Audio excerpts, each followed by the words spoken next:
last night Sophia and I are talking, and as we're kind of going into the end of this, and we're like, we're putting a lot of trust in these guys. They could make us look stupid. Like, we've been blindsided by everything the past 2 years. It's been a lot to figure out who can we trust, really. It's a real concern, and, I recognize that, like, you have contempt for what I believe, like, in terms of my political viewpoints. Like, you don't, I think in any other situation, you probably would be protesting my office. You're just so far left. First of all, it's kind of mean. Yeah, it is. That's kind of mean that you would think I would have contempt for your views. Yeah. Why would you think that? Do you have contempt for my views, Steve?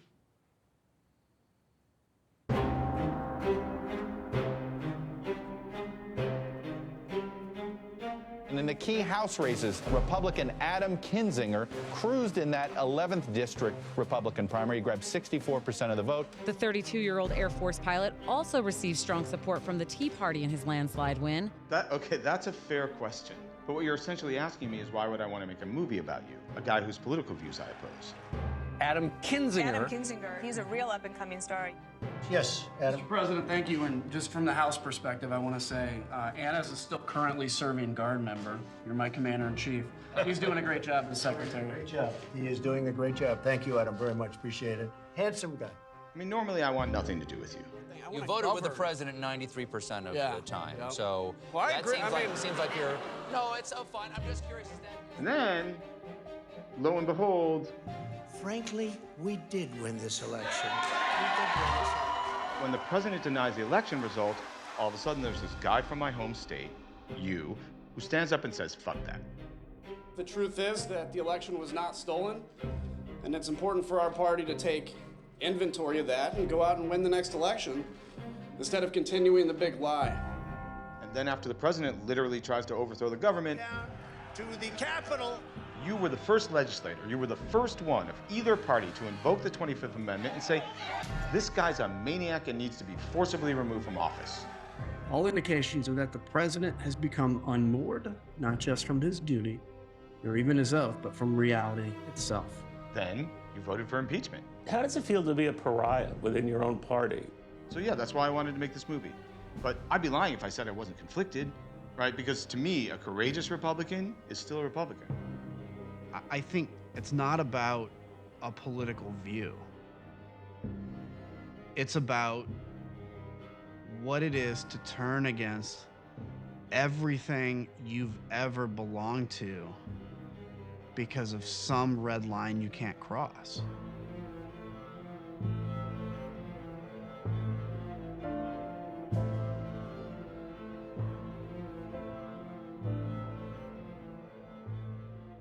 So out of all the cinematic visionaries who wanted to make this film, why did you say yes to me? Hot Tub Time Machine is the thing that sold me. It's a cinematic masterpiece. How can such a serious filmmaker like Hot Tub Time Machine not make me look good?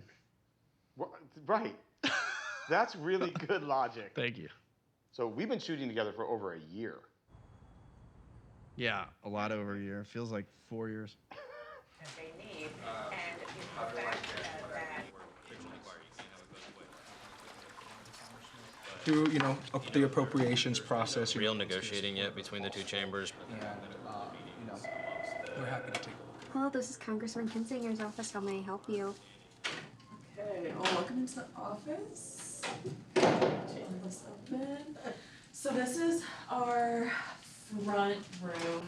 And then in here, this is where folks from our legislative team sit. Our Deputy Chief of Staff, Morris, not here working. So you're asking me for the statement before I even give out the statement? Moira's a loud typer, but when I swear to God when she's being recorded, she's like just a little bit louder.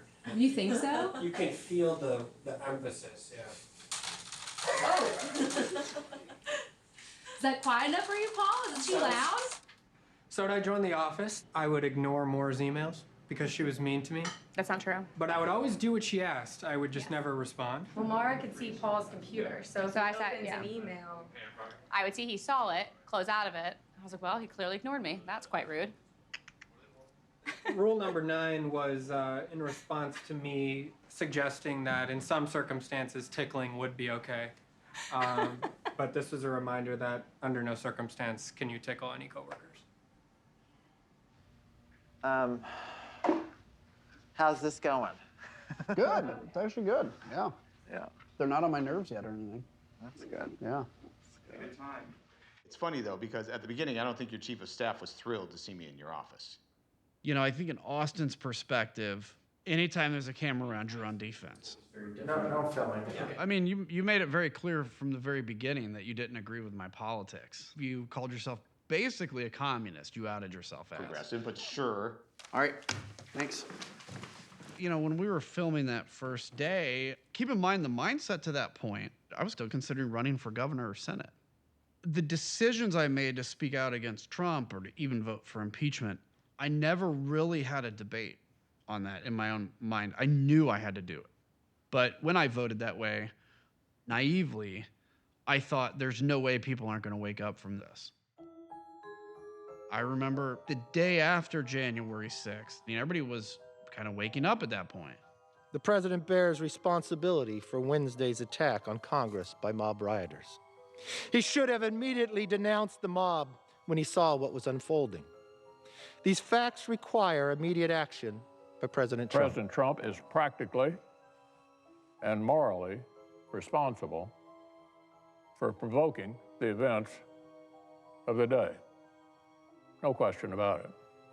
I called it was like Saturday morning when you had a giant party at your house Friday night and now you got chickens flying around. You have a bad headache. You're only wearing a shirt and you're like, what did we do last night?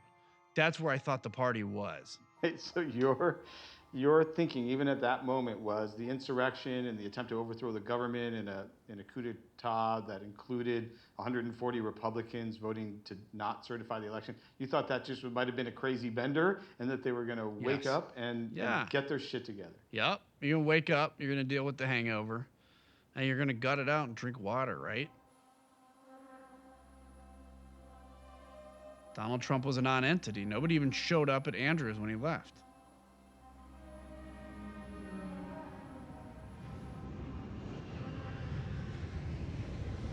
But you can always fix a hangover by starting to drink again. And that's when Kevin McCarthy goes to Mar-a-Lago. That changed everything. Because Donald Trump had been disgraced until that moment. Kevin McCarthy was the minority leader.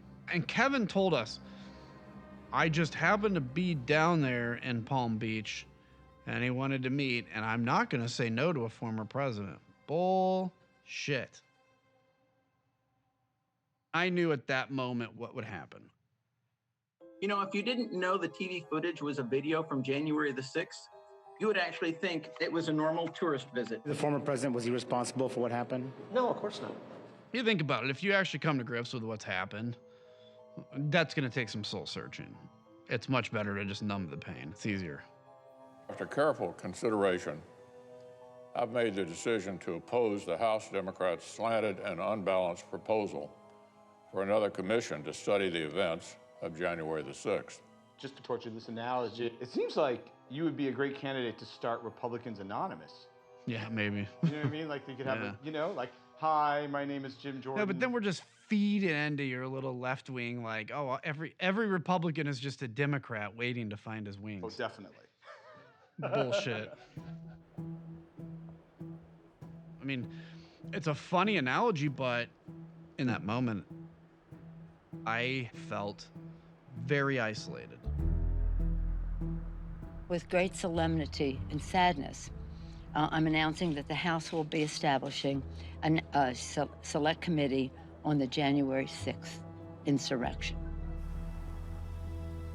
It is imperative that we establish the truth of that day.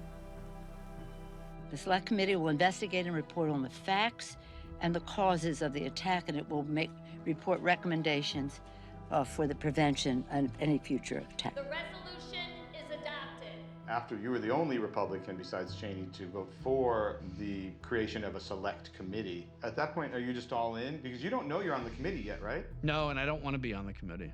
Really? I didn't want to be on the committee. He was not supposed to be there. Adam was not supposed to be in that group of people. You know, I voted for it because it was the right thing to do. And I start hearing rumors that Nancy Pelosi is going to appoint a Republican to sit on a Democratic seat. Very brilliant of her. And I was like, please, dear Jesus, not me. And I remember we had dinner in DC that night. And I remember we both talked about it, of like, should he do it? I don't want to do it. I don't. I also know I can't say no if I'm asked. And frickin' Nancy Pelosi announces it before she even calls me, by the way. Kind of pissed me off. Will you be appointing more Republicans to the committee like Congressman Adam Kinzinger? That would be my plan. I wake up Sunday morning to a missed call from her at like 5 a.m. Like I'm gonna be up. So when will that be announced? Perhaps after I speak to Adam Kinzinger. A lot changed that day. Illinois' Adam Kinzinger. Adam Kinzinger joins Congresswoman Liz Cheney on the 9-member panel, who lost her job in Republican House leadership for taking a similar stance. The first committee hearing is set for Tuesday, where Capitol Police officers will testify about their personal experiences. My staff, by the way, is telling me, like, you're not gonna do this, right? This is suicidal. And they are right. Action! Cut. Everybody come up here where you were. I was with you the day that the final redistricting map comes up. Was that when we were out shooting the commercial?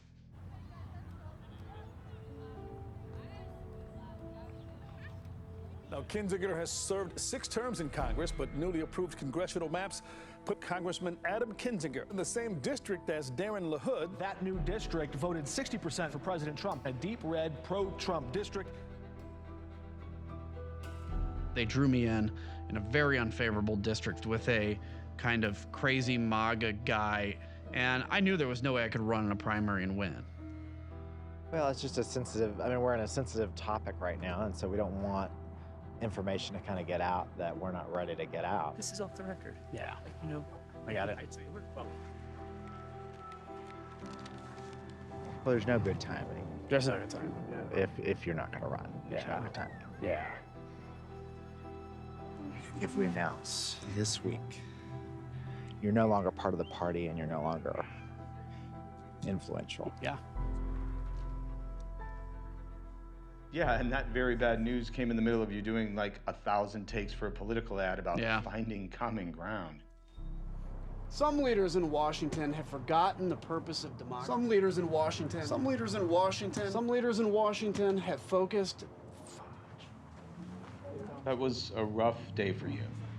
It could be an umpire. What? It could be an umpire. Hey, if I don't see you guys, thank you, you're Adam. awesome. That was awesome. Seriously, Thank you, Adam. Thank you, Adam. Appreciate you being here. Adam Kinzinger, perhaps the most high-profile Republican lawmaker in Illinois, announced he won't seek re-election. He's one of only 10 Republican House members who voted to impeach former President Trump. Mr. Trump responded with a quick statement taking credit, apparently referencing the Republicans that voted against him earlier this year, simply saying 2 down, 8 to go. About Friday's podcast, we talked about doing, you explaining your decision. Do you still want to do that Friday, or do you want to, you can always do it via I'd do it at Zencastr? home. Okay. It was great. It worked. I don't. It worked better than it I wish ever you'd had. asked for our opinion because I would have told you. It worked. Hello, friends. Hello, sir. It's amazing. Like, everybody now is telling me how much they're sad I'm leaving. I'm like, why the hell didn't you guys say anything prior to this moment? But we still have 14 months, and you know, I want you guys to know. Obviously, I'll help support you in anything you want to do in terms of next steps. Love to keep you here as long as we can. Well, just like talking about priorities, is there anything that us as a staff and in this office can shift any focus to, or things that you want to accomplish here in the next 14 months? I think that, you know, if we can leave here with a bit of a legacy on democracy preservation, like the history books will be kind. You know, it's a worthy fight, but I think it's a battle that we have to have a bigger forum for it.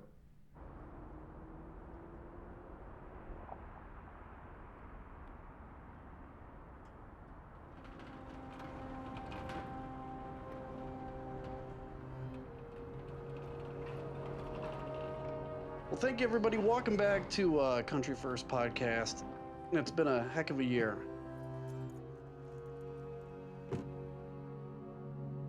One of the things I really wanted to talk about to end the season here is just, why did I make the decision not to run again? After the 6th, I thought that people would say, you know, we're done with this. This is getting ridiculous. And what's been worrisome to me as much as anything is just watching that that's not happening. I'm not ashamed of the fact that I'm a conservative Republican. I haven't been the one that's changed. The Republican Party has changed.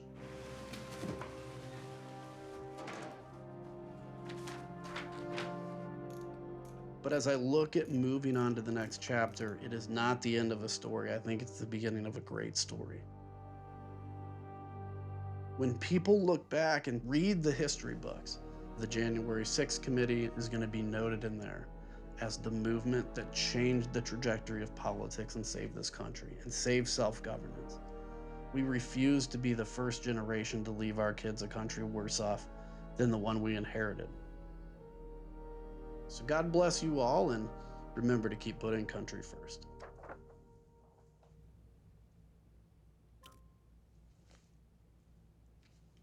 Nice. Boom, done. It's crazy how I think the baby recognizes your voice. Really, just see like, yo. He wouldn't stop kicking.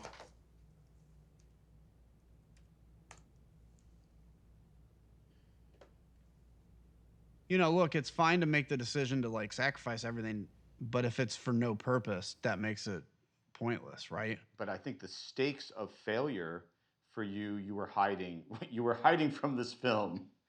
Yeah, I was probably hiding it from myself too.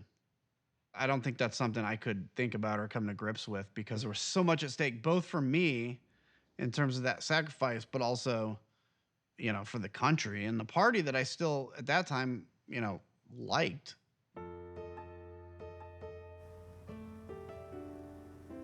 You know, some Republicans have been saying that the GOP should play ball on this committee. You could get the three. Who was that? Adam and Liz?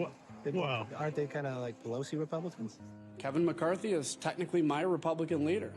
And to call, you know, members of Congress by childish names like Donald Trump used to do, I guess is just kind of par for the course. Honestly, I'm less mad at Donald Trump than I am at Kevin McCarthy. So Trump I'm mad at. Let's not, I don't want to gloss that over, right? He's the reason all this happened. But he's just nuts, right? It's not like, that's not an excuse, but it's like, it's not a surprise. Kevin McCarthy is the surprise. I mean, look, McCarthy and I were pretty close. I met him early in like 2009 before I was elected. And he would invite us to dinners all the time. He's a great politician. I mean, the guy made it to the number 3 position in the House Republicans in 6 years. And Kevin could be a very charming guy. Like, I could see why they were friends. And I remember when we got engaged, Kevin offered to officiate the wedding. What? Yeah.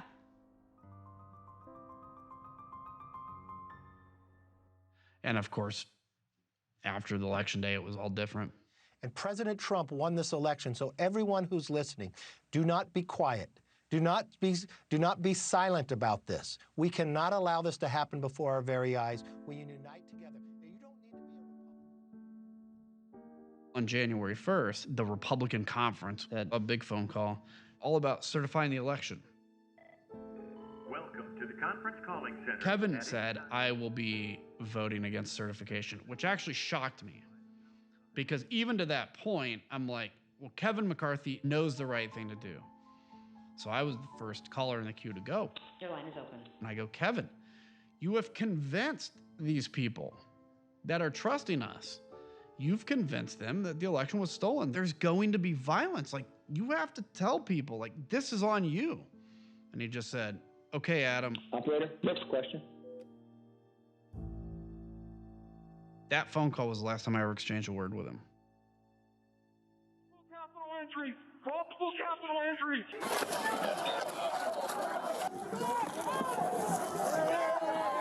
I was electrocuted again and again and again. with a taser. I'm sure I was screaming, but I don't think I could even hear my own voice. I said as loud as I could manage, "I've got kids."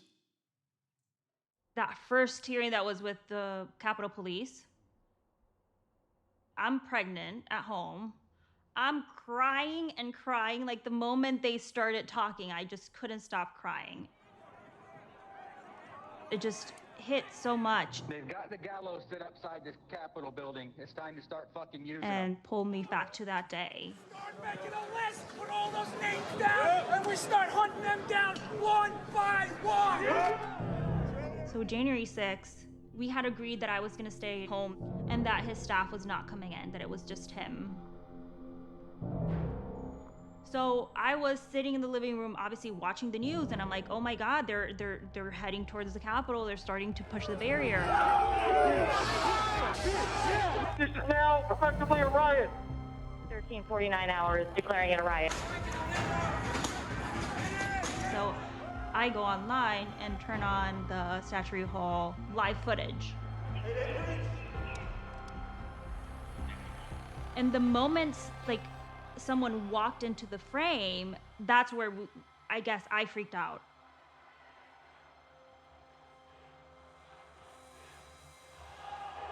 I'm like, they're coming to get everyone. And yeah, Adam is probably a target.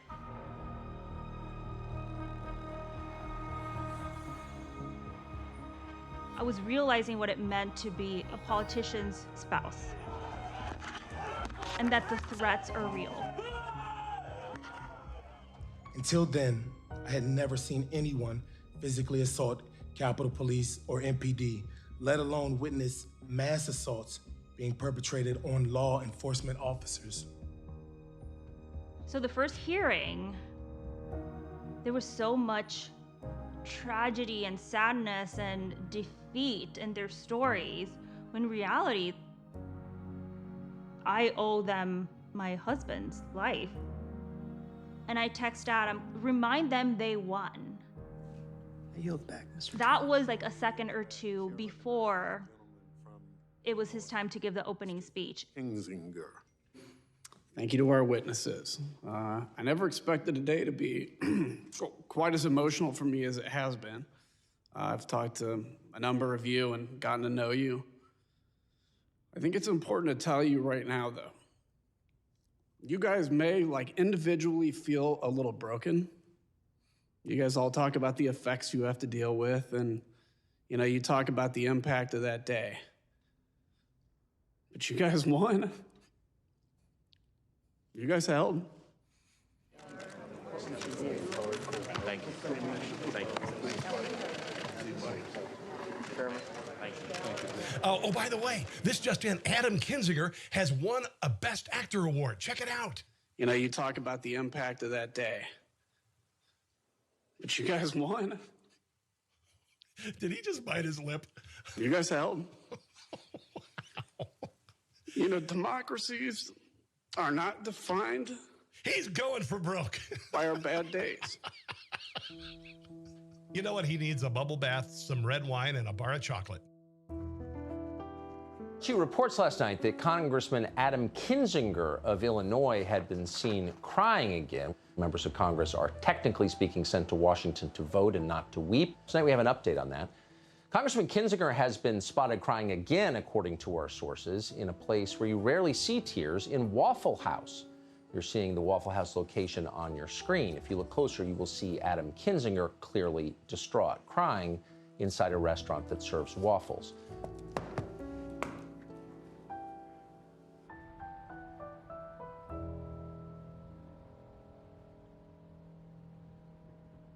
Hey, you little cocksucker. Are you Les Cheney's fag hag? You two cock-sucking little bitches. We're gonna get you. Coming to your house, son. Love you, Kinzinger. I'm so glad you're leaving because you're a piece of shit. And there's my fucking message for you. Wrath of the Lord God Almighty come upon you, your health, your family, your home, your livelihood. And I pray if it be God's will that you suffer. Wait till we're outside your fucking house, you traitor. We're gonna line you up on a wall and take care of all your traitorous asses.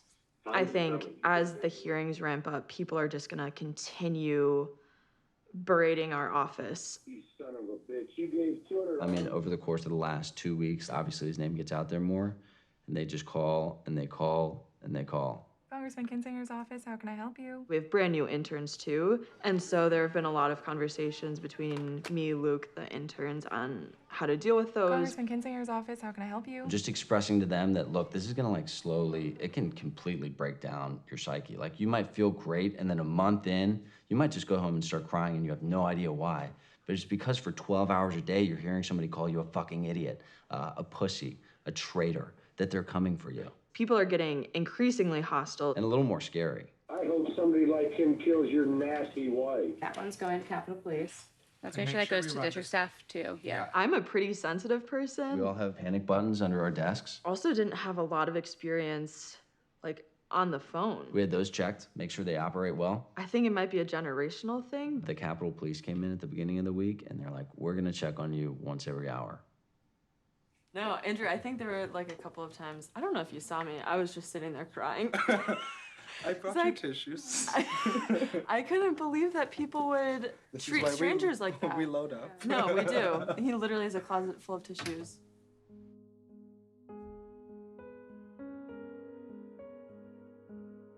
Some family drama for Illinois Congressman Adam Kinzinger. This handwritten letter obtained by the New York Times was sent to Kinzinger from 11 family members. After saying Kinzinger is going against his Christian principles and has joined the devil's army, the letter goes on to say, President Trump is not perfect, but neither are you or any of us for that matter. It is not for us to judge or be judged, but he is Christian.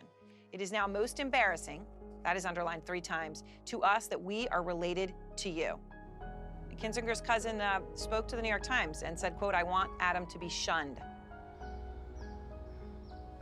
I honestly would never have dreamed that my family could be so crass and cruel. That bothered me. One of my college friends wrote me and said, I don't like Adam anymore. And I just wanted to answer, why tell me that? You don't have to like Adam, but you also don't have to tell his mother that you don't like him. Okay, sandwiches are finished. I don't know how many I have, but that's enough. And Why is this one over here? Oh, you can eat that one. I don't want to until I know why it's over here. Because I dropped it on my foot. Oh, yeah. You can have it, Good though. call. Any of your cousins who wrote the letter, have you talked to them No. in person? And It's awkward. I really It's don't think family. about it anymore at all. Except for when I was making out the list of who to invite to the shower.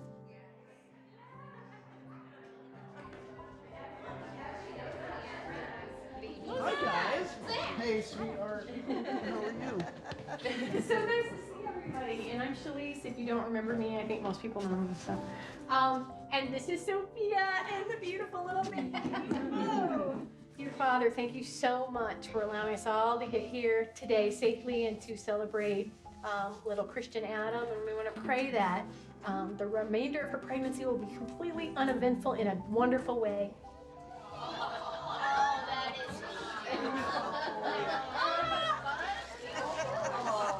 Those are cool. I'm so scared. Like, I pee diaper, I'll be fine. Poop diapers. Because, like, all my buddies that have kids now, they're like, let me tell you about blowouts. And I'm like, oh, like, I know. You'll be you just fine. dip them in the sink or what? You just leave it, like, tie a butt bag or something to it. Now I'm taking the loot.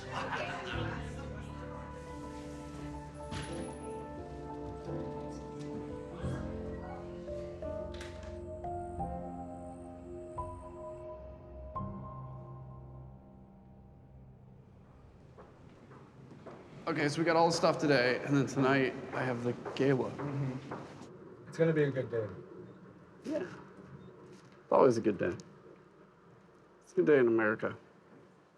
Please use this elevator for members of Congress. My wife and I went and saw Dune, It's the first movie we've seen in probably 2.5 years in the theater, or since the Rona. Great friggin' movie. There was the old, like, movie in the 80s that was like these worms that would eat people. But the new Doom's like, I don't know if it's gonna be like a trilogy or 2 or something. Come here. I think it sounds fine. Fine. I'm not going for fine, pal. Great. You can't just go from fine to great.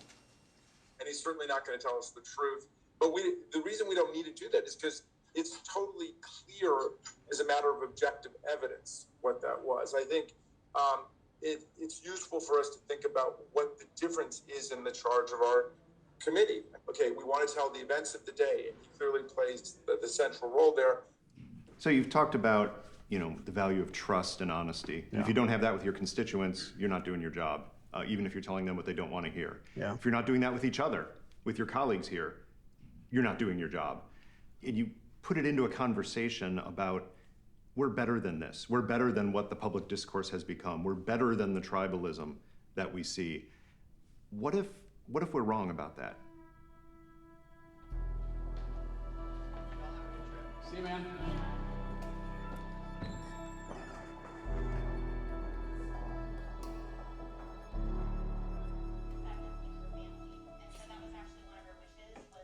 I like this idea. Is it still going?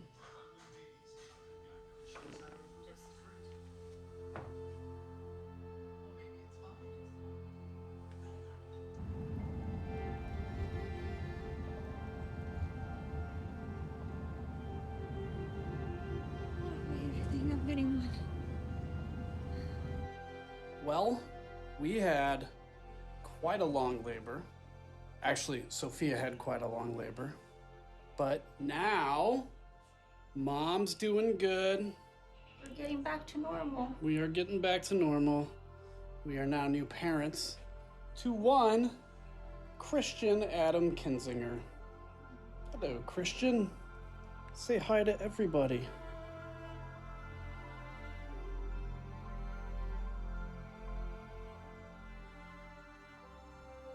The RNC will be voting on a resolution to censure Liz Cheney and Adam Kinzinger for their involvement in the investigation into January 6th. Resolution to formally censure Liz Cheney and Adam Kinzinger and to no longer support them as members of the Republican Party. All of those in favor of the motion, please signify by saying aye. Aye. All of those opposed signify by saying no. The ayes have it, and the 5 resolutions are adopted. Thank you, Richard.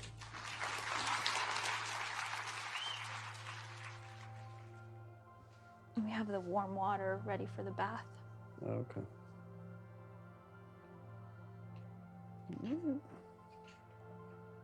Good job. Dude, he's gonna eat the whole thing. Should I just let him? Let's maybe pull it out, Yen. All right. You look We'll just give you to like Mom, Daddy. and we'll figure out how this thing will go down. Come on, Mama.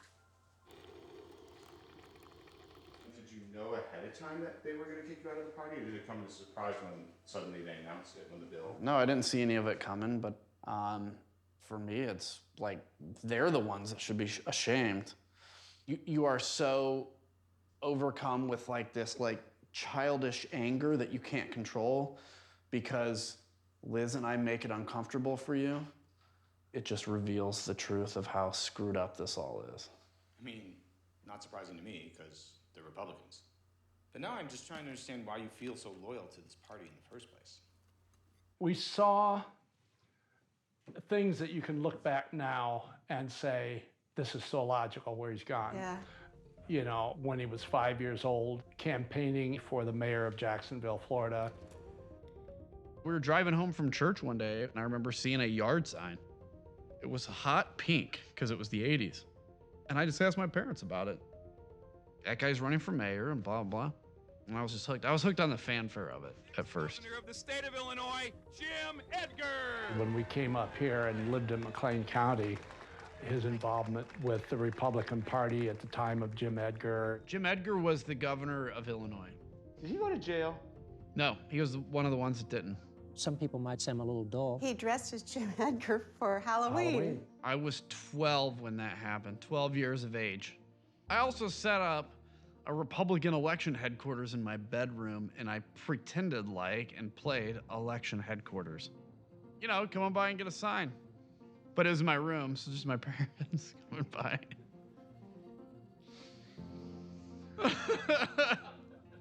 He's been serious about this. Yeah. For a long time. That was so stupid. I remember when he would go out and after it would rain, he'd put out all these political signs. And go dry them off. And he'd get on his bike as soon as the rain was over with a cloth, and he'd go and wipe off the rain off of every sign. That was Adam. Yep, that happened. What is he doing? You were in a debate club? So what'd you debate? Abortion in 7th grade. Wow. Yeah. So what side did you take? Pro-life side. What would you think? I had to ask. I was a Republican. I am a Republican. Well, yeah, who knows? I'm a something. You're But a something. Yeah, I'm a something. How did you choose a political party so young? You know, my parents were Republican, so, you know, you're naturally inclined to that. Ronald Reagan was president. You know, he was a pretty inspirational figure. But I can't believe you probably hated Reagan. Like, 3 people in this country hated Reagan. Like, then you hated him, but then now, like, Reagan's a good dude. You probably still hate him. Oh, for sure. Yeah, still I hate mean, him. it's Ronald Reagan, bro. What's so great about Ronald Reagan? I don't know, Soviet Union's gone, shit like that. He didn't do that. They spent their way out of it. I think he did a pretty good job of that. He wasn't. Whatever, I'm not terrible. going to get into this with you because literally, if it was a war against Reagan supporters and non-Reagan supporters, you guys would lose quickly because there's only like 7 of you in the country. Reagan raised taxes, I believe, too, right? Yeah, I'm not like a Reagan guy because he didn't raise taxes. I'm a Reagan guy because he was awesome. Springtime of hope. Some lights seem eternal. You know, Reagan was president. Like Rocky was big. Red Dawn was a great movie. Red Dawn is a perfect film. It's the best film that's ever been created besides Hot Tub Time Machine. Thank you. As a kid, I remember sitting in high school daydreaming that like the Russians are attacking. Like the army comes by and they're like, we need a guy to defend the school. And of course they pick me, throw me in M4, and I just wasting Russians that are coming to the school. And all the girls are like, oh, Adam.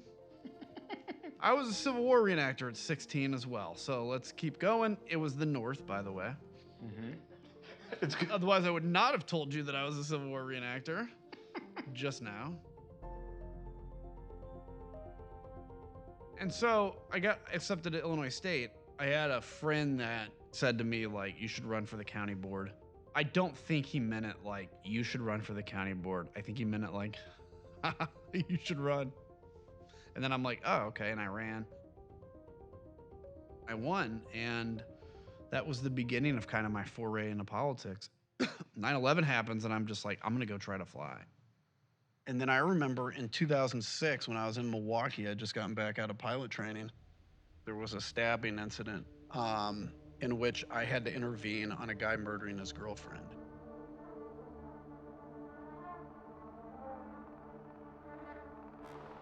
I had left a German restaurant 12:26 in the morning, and I'm walking to my car, I hear a commotion, and this girl's running at me, holding her throat, you know, bleeding out, really. You know, they say in a crisis, half of the people run, 40% freeze, and 10% act. I felt every one of those emotions. If somebody would have whispered run to me, I would have run. But there were 2 immediate thoughts that went through my head. The first one was like, if I act, I'm gonna die. The second one was, if I watch this lady die, and I did nothing, I can't live with myself the rest of my life. It was a close grapple. Dude was bigger than me. I had his knife hand, and I remember consciously feeling that knife hand now trying to stab me. And I have to win this. It's not a matter of pride now, it's a matter of life to win. I got him down, and I had made the decision in my mind to kill him. And I was justified in that, but I had no extra arms to do any killing. You know, I had one pinning his hand down, the other I had his hair, and I was smashing his face into the ground. Eventually, Megan, who was the girl I was with that night, came over. I told her to kick the knife out. She did that. And the police showed up not much longer after that. You know, they arrest him. I have blood all over me, and it was just from him that he got from the brief interaction with her. That's how much she was bleeding. She ended up with 110 stitches in her neck. The shirt that had all the blood, I could not bring myself to wash it for some reason. It stayed in a corner in my room. And then it was about 2 or 3 months later, I started to realize I had some PTSD from it.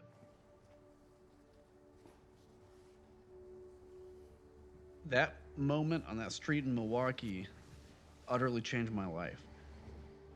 Do I think I would have been sitting here today talking about what happened in my congressional career, or if I even would have had a congressional career without the incident in Milwaukee? Probably not. And now I'm fighting for the soul of a party that I think is going to be an important political party in this country. But if the party doesn't want to be fought for, it's tough to see the light at the end of the tunnel.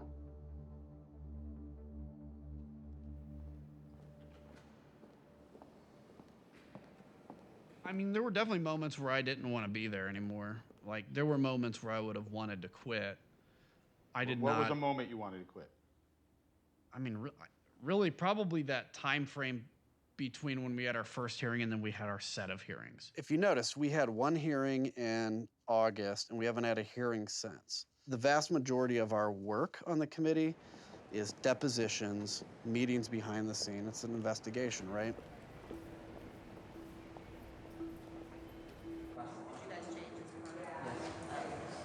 So despite what you see on TV, we all generally can, when the doors close, can work together well on any committee. But yeah, going into it, I mean, I think we were very much on edge, everybody, about this cannot descend into anything partisan. A couple times Raskin tried. He had said at one point, well, part of our recommendations have to be to get rid of the Electoral College. And we're like, listen, we don't disagree. This isn't the place for that. He was really trying to push his right to ask questions at every hearing. He's very smart, and he'll make sure you know that. You have Stephanie Murphy, who was always defend her right, and if she felt she was being disregarded, was clear about that. Elaine Loria, my fellow veteran, really good person. Zoe Lofgren, she was, in essence, the bridge to Nancy Pelosi. Benny, he's the one that can take anytime conflicts exist on the committee and really allow it to kind of burn itself out before having to bring it to a head. He gets a lot of credit for allowing Liz to take the lead she did, because he could have said no. Obviously, Liz is the bulldog. You couldn't challenge her on the facts because she knew the facts. She would rub people the wrong way sometimes, but she did it in a way that everybody respected because, she knew her stuff. Do you believe the violence on January 6th was justified morally? Take the fifth. You believe the violence on January 6th was justified legally? Fifth. Mr. Stone, did you have any role in planning for the violence on January 6th? Once again, I will assert my Fifth Amendment right to decline to answer your question. Fifth. Fifth. General Flynn, do you believe in the peaceful transition of power in the United States of America? The fifth. Problem is, in the committee, every day we're kind of finding a new string, right? And if you pull on that string, that means new subpoenas, which means new information. And there's a point at which this thing could go on for 2 or 3 years. But if the Republicans take power, which they likely will in January, that's the clock anyway. So, but I think we have a lot of information to be able to tell a good story. Not a good story, a bad story, but in a good way. Well, if the Republicans take over, they will kill this. We have got a January 6th hearing that is going to start in like an hour, focused on something that happened 18 months ago. The polls have said people have moved on from January 6th. That's a frustration leading up to it, and just, is anybody going to pay attention? Breaking tonight, the dullest, the most boring, multi-hour Democratic fundraiser masquerading as a January 6th hearing. You really didn't think anyone was going to pay attention. And No, I told you, I think the moment before the first hearing, I thought it was going to fail. I was worried about it. Columnist David Brooks writes for the New York Times, a piece entitled, "The January 6th Committee Has Already Blown It." And I knew that, obviously I was going to be judged by what happened.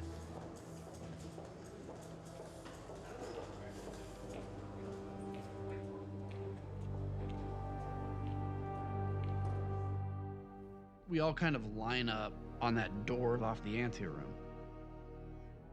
And there's a countdown because it's timed with the national TV, and somebody at the front's like, okay, 15 seconds, and we're all kind of getting in line, and 10, 9, 5, and then 2 staffers, boom, open the doors. Dead silence. All you hear is cameras clicking, like something like out of 1920s. Liz sat next to me, so I'm like, am I an asshole if I sit down before she does? And I've done hearings a million times, but this had a feeling that was very different.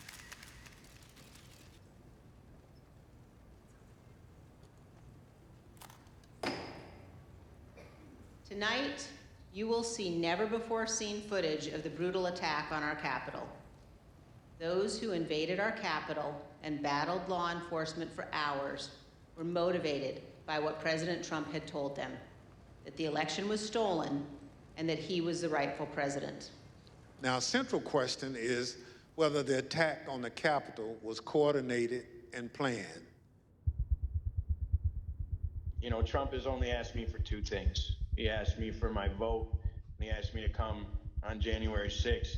I remember Donald Trump telling people to be there. Personally asked for us to come to D.C. I know why I was there, and that's because he called me there. Proud Boys, stand back and stand by. Be there, he instructed them. Will be wild. This tweet initiated a chain of events. They viewed this tweet as a call to arms. It's either President Trump is encouraged and bolstered, strengthened to do what he must do, or we wind up in a bloody fight. We all know that. The fight's coming. On January 5th, the night before the attack, you were with the head of the Proud Boys, Enrique Tarrio. What happened? We encountered Mr. Stuart Rhodes from the Oath Keepers, drove down into the parking garage, and filmed Mr. Tarrio and Mr. Rhodes. What you witnessed is what a coordinated and planned effort would look like. All hell is going to break loose tomorrow. Just understand this. All hell is going to break loose tomorrow. We're going to walk down to the Capitol. The crowd turned from protesters to rioters to insurrectionists.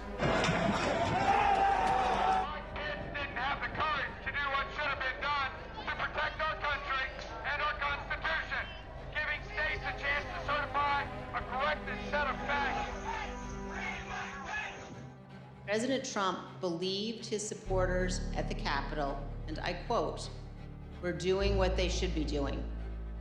The attack on our Capitol was not a spontaneous riot. President Trump summoned the mob, assembled the mob, and lit the flame of this attack.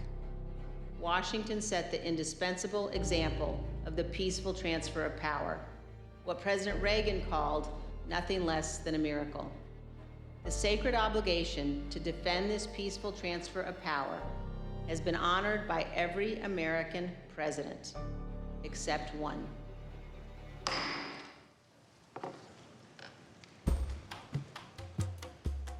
As we walked out, we all just kind of stand around, talk, and there's a little bit of buzz in the room. This was not like a typical congressional hearing where you might see people kind of drop off or want to leave the room. We just sit there and hear what the media is saying, and it's kind of like, we did good. I have no idea how this will play in the rest of the country, but in that hearing room, the video that was shown hit like a sledgehammer. Say, a plant from Nancy Pelosi. It just goes to show we're in a bizarro world a little bit. Hey, that was better than you thought. It was a blowout success, but You know, one of my biggest disappointments was Fox not carrying it, because those are the people that need to watch it. Last night, more than 19 million people watched the January 6th committee's first public hearing. All of the major news networks aired it except for one. Of course, the odd one out, as you can see there in the center, is Fox News. You really should care about January 6th because democracy. The overwhelming majority of Americans don't care about January 6th. There are people that have been lied to and abused by the former president and convinced that no matter what facts are in front of their face, he is the most trustworthy person. I don't know how long it's going to take to open those folks' eyes, but we're certainly going to put the truth in front of them. That's what we can do. That's just such a tone-deaf comment to make from Speaker Pelosi. She says nobody's in danger. I mean, we had an armed gunman show up to Justice Kavanaugh's house with the intent to kill him. And we've just gone through the first day of the January 6th committee hearings airing last night. What is more important to your constituents in Texas, inflation and gas prices or January the 6th? Well, inflation obviously ranks way, way, way up. A transfer of power cannot happen like this ever again, because we will not be a functioning democracy with any more of these. That's a huge audience that we want to make sure sees the hearings and sees the facts that are coming out from the hearings. So now they've moved several of the hearings to the afternoon so that Fox does cover them.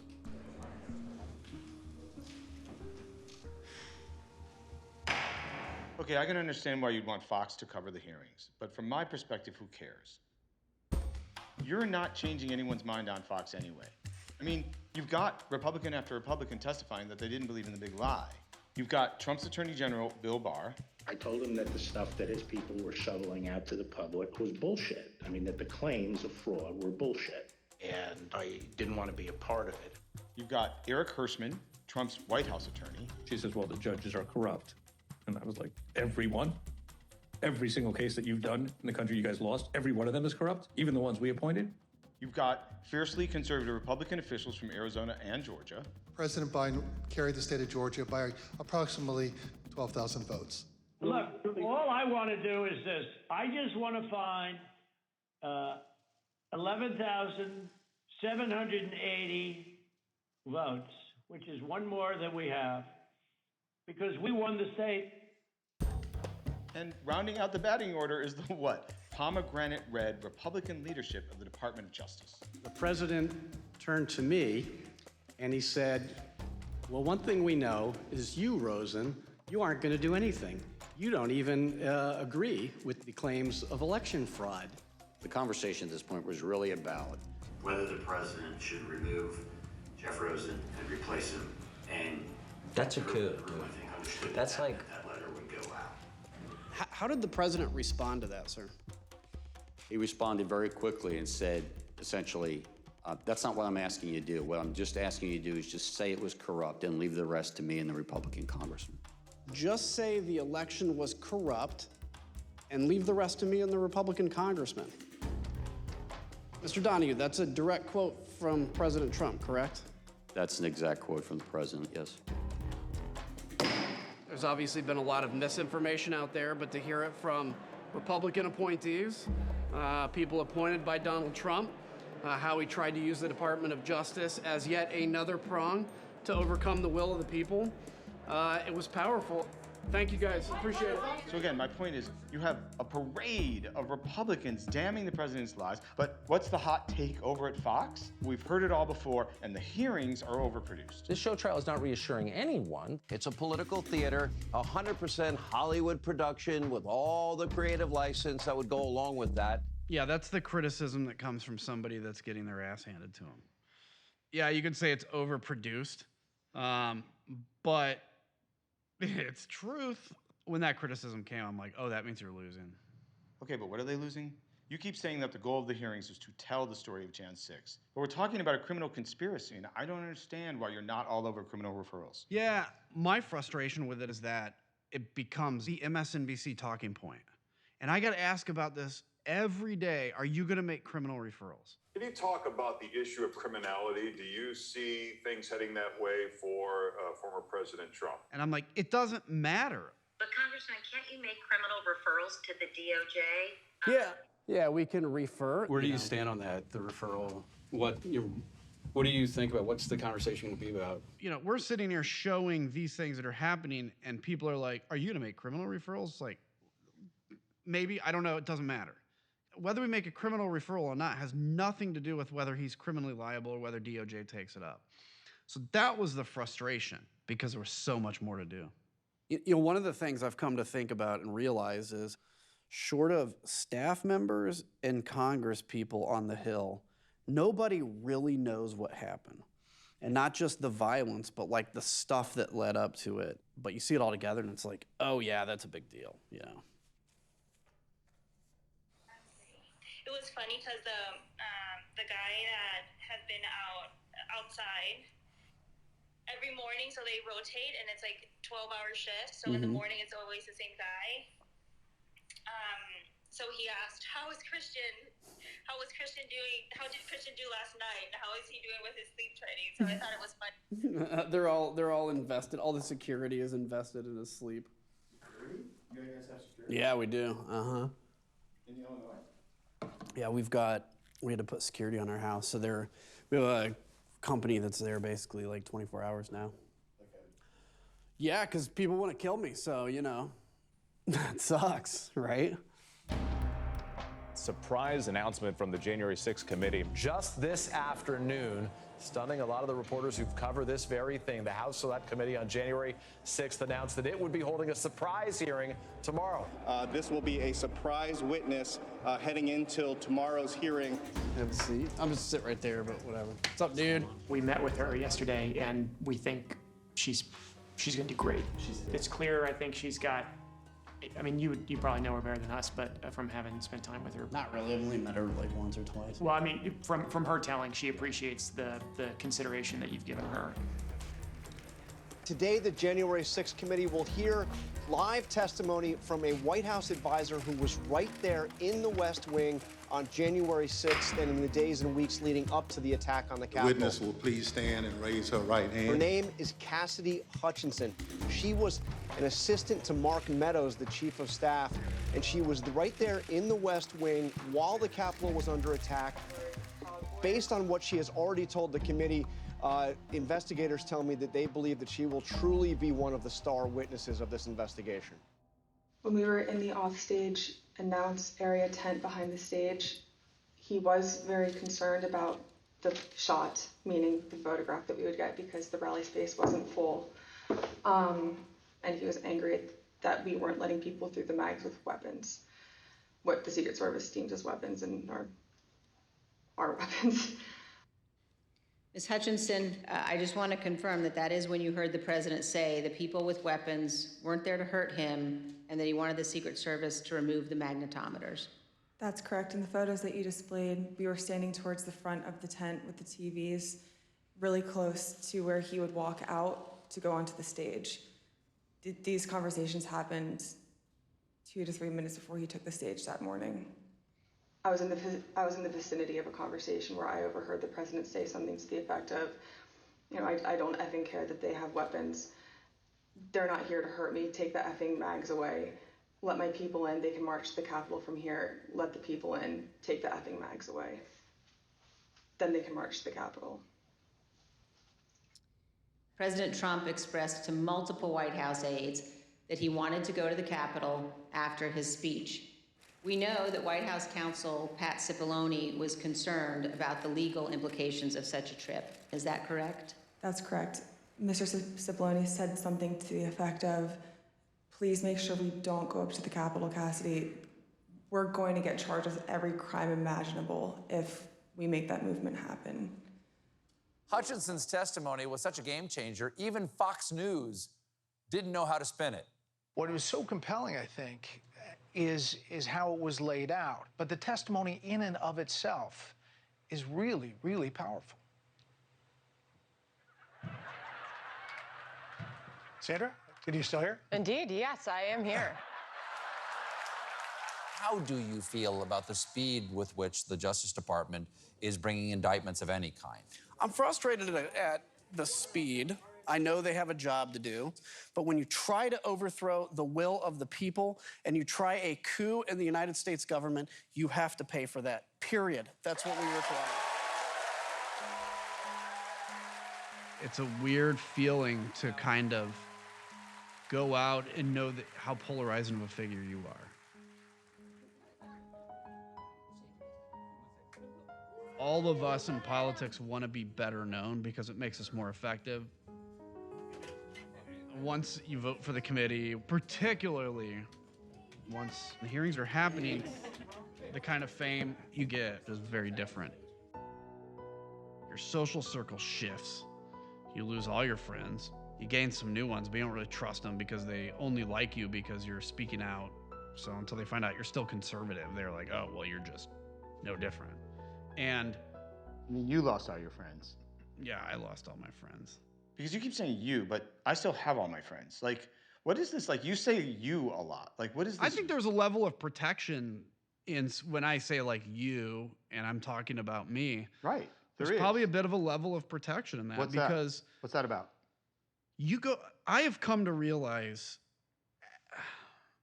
in the last few, whatever, weeks, months, like how much of an impact this has really had on me.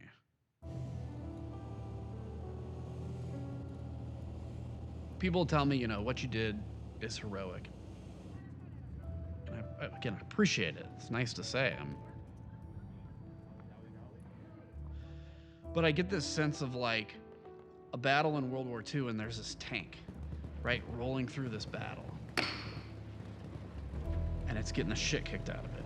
Just getting beat up, scarred. Rolls out the other end of this battle. And everybody's like, look at that tank. It survived, like it's a heroic tank. But that doesn't mean it's not scarred. And it doesn't mean it's ready to fight again. You're the tank. I feel like the tank. In the battle, you don't think about it. All you're thinking about is like, this is what's in front of me. This is what we have to do. Here's the committee. Here's the next hearing. Here's this report that's due. And then it's all done. And you're sitting there in this tank. And then the weight of what happens sits on you. And so I think sometimes I don't necessarily understand if I say like you, you have to I have to psychologically protect myself from some of those impacts. And that's something I'm working through. Okay.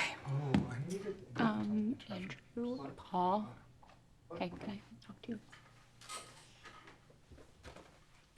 Have a donut. I can't be eating more sugar, but I will. I'm leaving.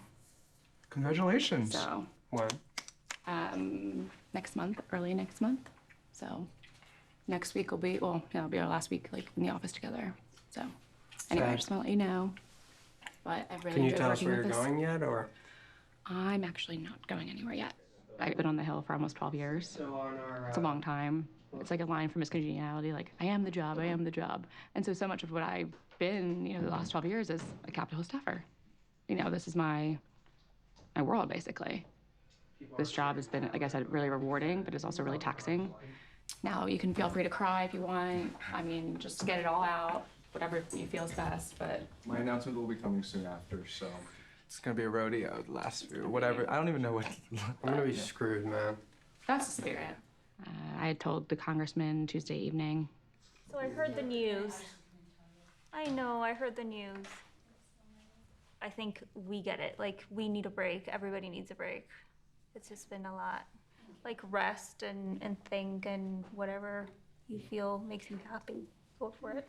Thank you. I love you guys. I did not cry, so good job, me.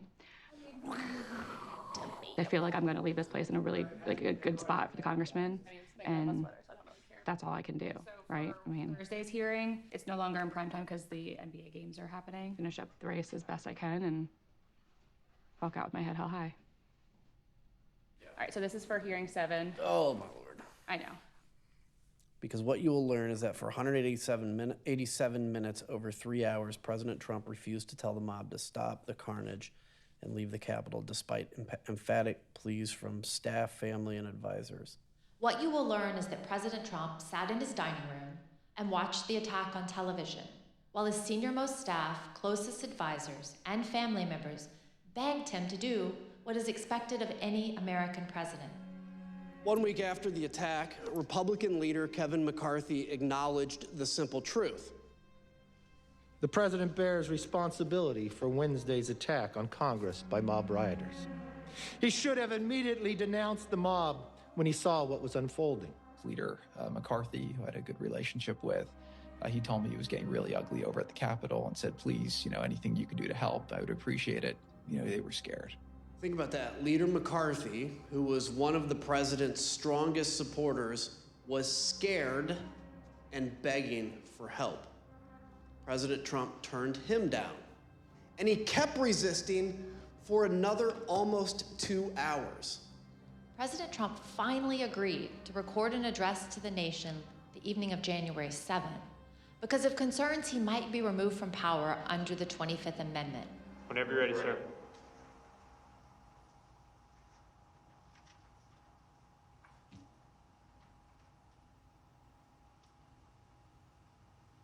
I would like to begin by addressing the heinous attack yesterday, and to those who broke the law, you will pay. You do not represent our movement, you do not represent our country, and if you broke the law, you can't say that. I already said you will pay. That this election is now over. Congress has certified the results. I don't want to say the election's over, I just want to say Congress has certified the results without saying the election's over, okay? Whatever your politics, whatever you think about the outcome of the election, we as Americans must all agree on this. Donald Trump's conduct on January 6th was a supreme violation of his oath of office and a complete dereliction of his duty to our nation. It is a stain on our history. It is a dishonor to all those who have sacrificed and died in service of our democracy. Oaths matter. Character matters. Truth matters. If we do not renew our faith and commitment to these principles, this great experiment of ours, our shining beacon on a hill, will not endure. I yield to the gentlewoman from Virginia. Thank you very much, ma'am. I will definitely pass it on to him. Thank you so much for calling and sharing. Have a wonderful day. Bye. Congressman Kinzinger's office, how can I help you? Thank you very much, sir. He will really appreciate this. Thank you very much for sharing. I will definitely pass it on. It was a big night. I'm glad we did it in prime time. I'm glad, it was a success. And it's not about the entertainment value. It was about putting that story out in front of people. Like, you had a guy that literally watched this happen and did nothing. And it's like, we assume, living in the bubble of DC, that people all knew that. They didn't. Because I was totally wrong about the hearings. I thought that they weren't going to go well. They're doing well. I was wrong. I am very convinced that once, particularly Cassidy Hutchinson came, we have altered the course of what the Justice Department's going to do. You seem kind of happy. No, lies. You seem kind of enjoying the McCarthy stuff. Is that just my imagination? No, that was true. I enjoyed McCarthy stuff. Look, the guy is like, I think what hurts me a lot about McCarthy is that he and I were friends. And that doesn't hurt me personally on that. I can deal with it. But just to see the level of complete groveling he has done and the damage he's done to our country is so disappointing. And it's just so foreign to how I think. I mean, I'm not trying to sound like Jesus here, but it truly is just foreign to how I even think. And so yeah, when I can expose that, it's fun. We're going to begin this morning with the latest on the midterm elections. I want to see this one. Where the fuck is the thing? That's right. NBC News is projecting that Republicans will control the House for the next 2 years after winning enough seats to have a majority in the chamber. Jay, with Republicans set to take control of the House, Kevin McCarthy appears to be in line to take over as Speaker. So what comes next for him and the party under his leadership? House Republicans have already said that they plan to dissolve the January 6th committee investigating the attack on the Capitol as it stands right now. Did you lose in that moment?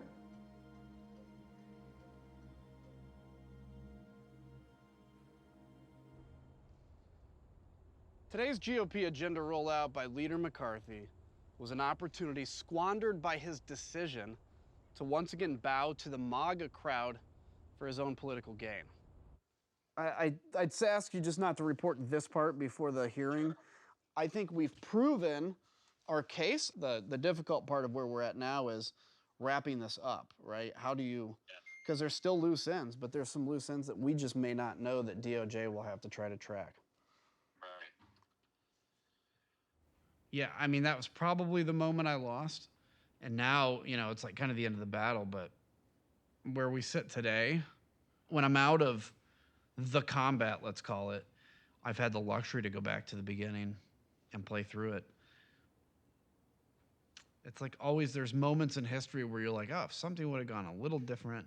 And this is one that's haunted me of recent, which is after the impeachment vote, there was such a moment where nobody knew what was going on. I think back to that and I'm like, wait, there was that moment where had we taken charge, we might have won. And I think it's just recently where I kind of went back, put myself in that moment, and I'm like, could things have been different? I actually think they could have been. You know, after the 10 of us voted to impeach, I was trying to convince the other 9 impeachers to expand out and basically take over the Republican caucus. And I think we could have done it. Like, that was an immense amount of moral authority. Like, let's all join forces together. Let's say we're in charge here. Just declaring we're in charge.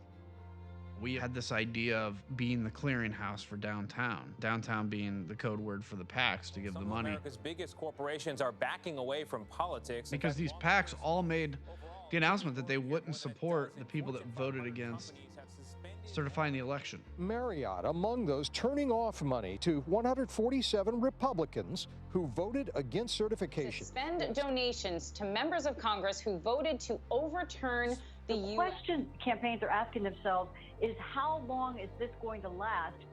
It lasted a whole year. But, you know, they made that decision. Had we then taken that decision, matrix, and said, okay, we will clear whether somebody is pro-democracy or not. Kind of what Heritage Action does. They put out a scorecard. The 10 of us are going to put out a scorecard. We're going to say Jim Jordan gets a 0 for defending freedom, so all that money doesn't go to him.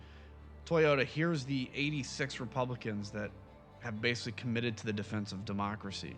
Toyota's like, great, let's give them all checks. You could see a scenario where now all of a sudden people like trying to get on our good side. You know, $300,000 raised is the difference between I support democracy and I don't. They're going to start openly supporting democracy. Then it actually becomes, you take full accountability of what happened on January 6th. You have a mea culpa to the American people. Look, we were wrong. People lied to you about this. The election was legitimate. And by the way, here is our agenda now for the future. Here is how we're going to focus on uniting people. Yeah, you would have half of the party upset because they still got a little bit of thing for Donald Trump, but that dissipates. In order for somebody to hero worship somebody, you have to basically keep feeding them material. For at least 3 or 4 weeks, he didn't say a word. And that would have been all us. Now you have actually a constant, steady stream of a positive agenda. The deniers of what happened on January 6th are outnumbered by the people that say, here's the truth of what happened. But the people that also voted to impeach, they just kind of went silent. We missed a historic opportunity to at least make an effort to overthrow McCarthy, to change the future of that party, and instead we had silence for 3 weeks, and in that vacuum, McCarthy goes to Mar-a-Lago.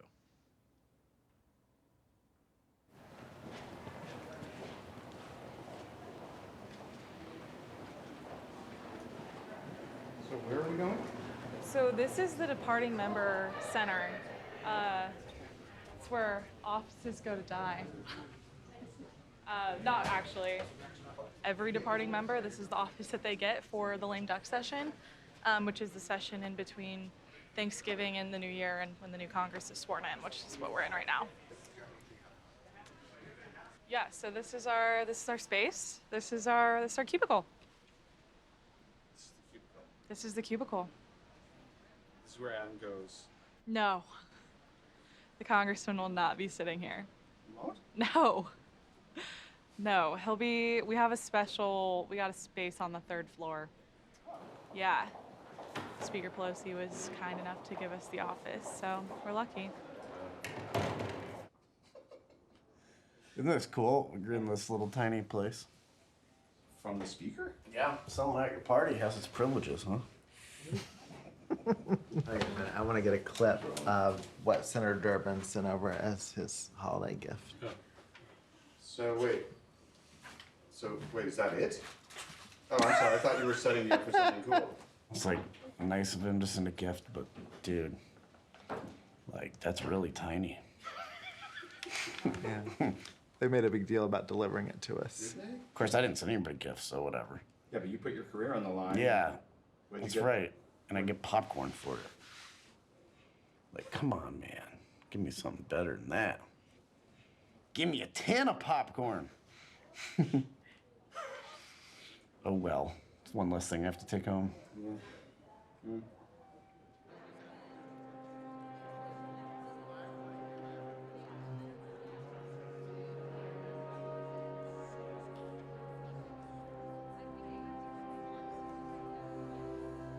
I remember I missed my very first vote in Congress because I thought we could just come back to the office.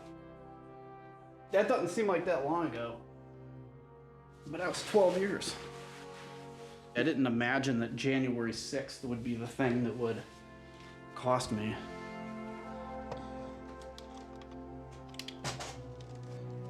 All right, ready? I'm ready. Mr. Speaker, it's with great pride that I rise today to lead this special order. For the half hour, my colleagues will join me to reflect on their time serving the American people and the U.S. Constitution. These members who swore and upheld their oath of office will be remembered by history as patriots who placed their country over party. I move that the committee favorably report to the House the Select Committee's final report, which includes the committee's legislative recommendations and criminal referrals of Donald J. Trump and others. Returning from Operation Iraqi Freedom and Operation Enduring Freedom, I ran for Congress and won. While at the time I didn't have a family, I promised myself to leave them a better country than the one I inherited. Unfortunately, Mr. Speaker, I cannot in good conscience say that I have done that. Had I known that standing up for truth would cost me my job, friendships, and even my personal security, I would, without hesitation, do it all over again. And even though my time in Congress is coming to an end, I stand here renewing that promise I made over a decade ago to leave this country a far better place than the one I inherited, not only for my son Christian, but also for future generations. Ms. Cheney. Aye. Ms. Lofgren. Aye. Mr. Schiff. Aye. Mr. Aguilar. Aye. Mrs. Murphy. Aye. Mrs. Luria. Aye. Mr. Raskin. Aye. Mr. Kinzinger. Kinzinger, aye. Mr. Chairman, you are not recorded. Chair votes aye. And last but not least, I need to thank my staff, both past and present. They have become like family, and I will never forget the work that they have done in service to me and in service to their nation. How long did that go? 11 minutes. Yeah, what did you think it was, 7? The Select Committee stands adjourned.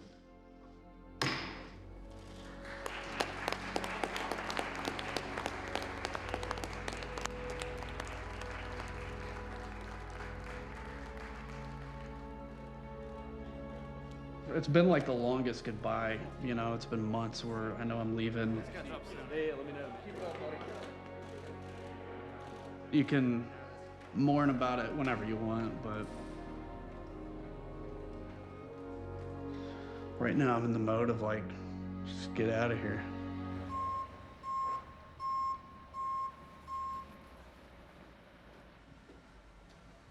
What the hell's going on?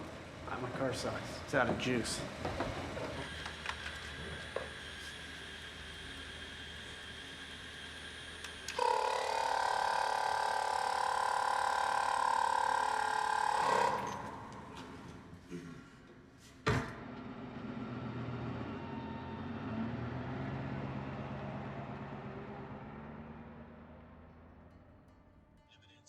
To the overt actions that he committed.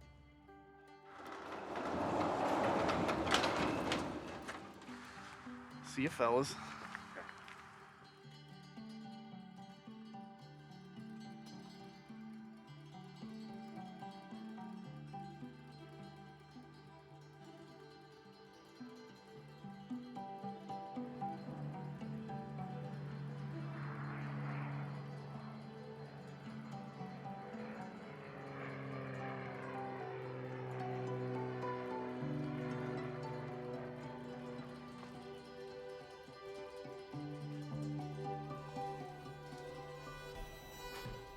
Any courage I show just comes from, I think, saying I always want to be able to look at myself in the mirror. You know, I had a situation in Milwaukee, obviously, where a guy was killing his girlfriend, and I don't know if I'd ever make that decision again, but at the time I made the decision to stop it.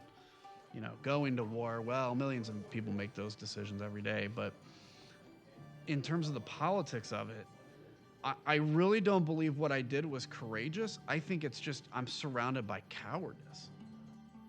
They don't know it's cowardice, but it is. So then when somebody, me or Liz Cheney, speaks out in the absence of other people doing what their basic job is, it appears like courage. Okay, I agree. You and Liz were just doing your job, and everyone who didn't was a coward. But, you know, what happened in Milwaukee, what happened there, that was courageous. I didn't make the conscious decision to do something. It was like, I guess, how I had been trained to an extent in terms of how to think, what I believe my moral priorities were, that brief second of like, what's the rest of my life gonna look like from this? I made the right decision. A decision I shouldn't have made because I should have died. You'd never fight anybody with a knife. But when you make a decision that to give your life up,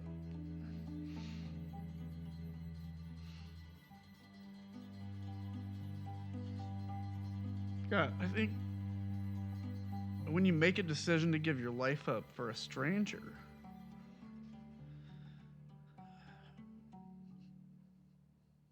I mean, how can't that change you? And I hope I never want to do that again, and I hope that, I don't know if that ever happened again to me, I'm not sure I'd make the same decision. I met her later, like a year later, and I don't know. What can you say about that, except it's an honor to have been at that, to be able to act. And yet, it's like this creeping cynicism after like the January 6th stuff of, why would you try to defend these people, right? Like they hate you. They want to kill you, right? Everybody's self-centered. And I think that's the fight now of my next part of life, is fighting against that cynicism, because I don't want in the second half of my life to not be willing to put my life on the line for people. Even MAGA people. Yeah, even MAGA people. Maybe especially them, because they need some, I don't know, some inspiration or something that they're not getting. They're being lied to and abused. But that's the fight of the second part of my life, is making sure I can keep my head above water and find that inspiration again. You just probably need a little break first, huh? I'm good.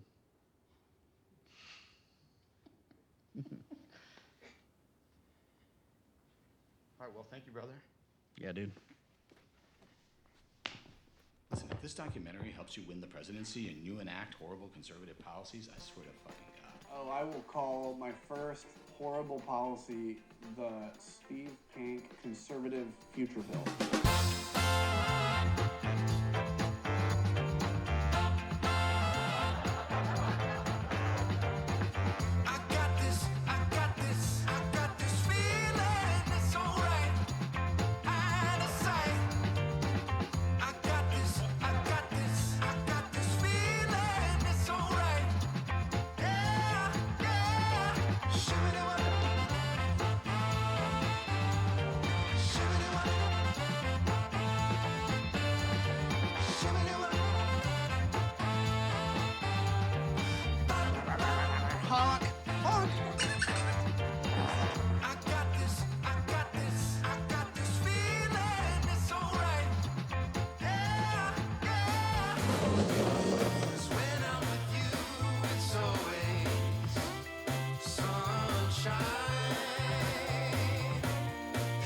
Oh, no.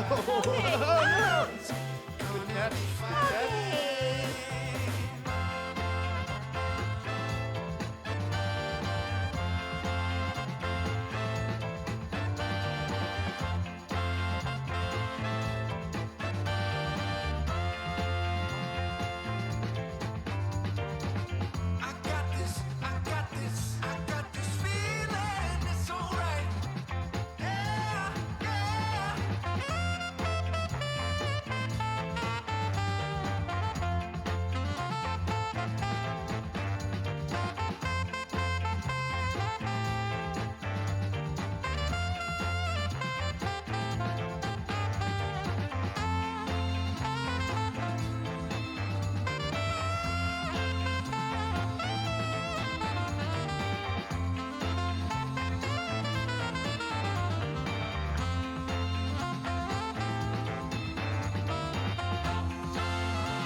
Can I have a thing of water too, please?